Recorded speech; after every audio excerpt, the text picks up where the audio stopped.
Simon était discret. Il n'y avait donc pas eu de conflit.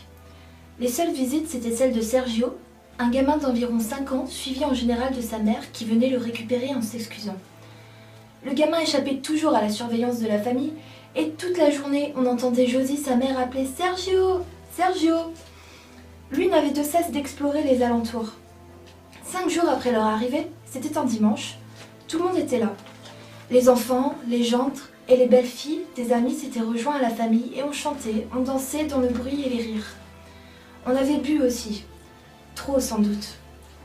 C'est vers 18h que Josie a commencé à appeler Sergio. Comme d'habitude, personne ne s'en était inquiété. Les appels ont continué, ils sont devenus de plus en plus stridents et l'affolement s'est progressivement emparé du camp. Tout le monde s'était dispersé vers la plage et sous les filaos. « Sergio! Sergio !» Cette agitation avait fait sortir Simon de la tente. On lui demanda s'il avait vu le gosse. Plusieurs femmes pleuraient. Il s'était mis à chercher lui aussi pour être utile et ne pas choquer en montrant son désintérêt. 2 minutes plus tard, il trouvait là-haut Sergio assis en pleurs.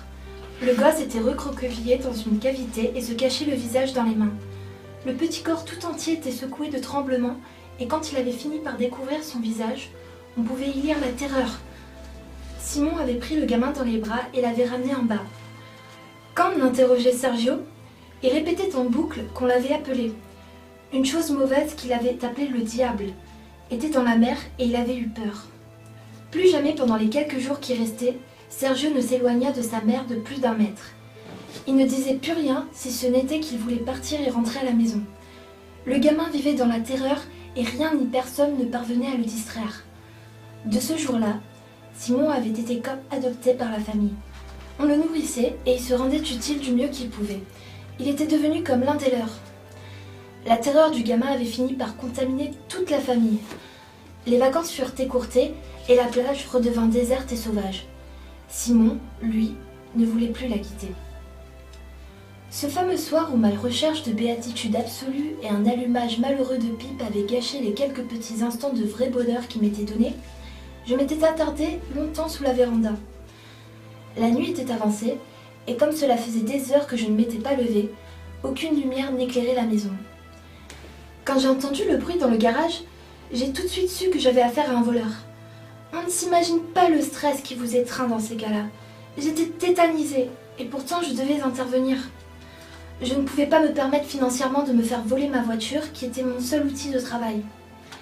Je me suis levée, je suis descendue sans plus une goutte de sang dans mon corps.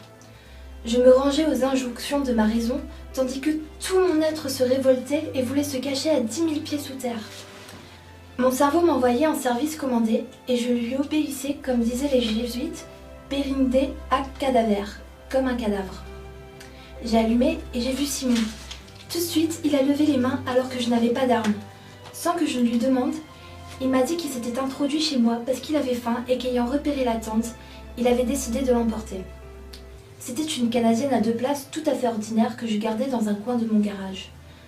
J'avais bien pensé à un moment appeler la police, mais j'avais maîtrisé le voleur sans violence et sans difficulté. Je commençais même à me demander, compte tenu des circonstances, si les pendeurs consentiraient à se déplacer pour si peu, et je me disais que de toutes les façons, ce voleur si maladroit ne serait pas condamné. Entre un mauvais procès, un possible retournement de situation et une bonne action qui pourrait être retenue en ma faveur, le grand jour venu, je n'hésitais pas longtemps.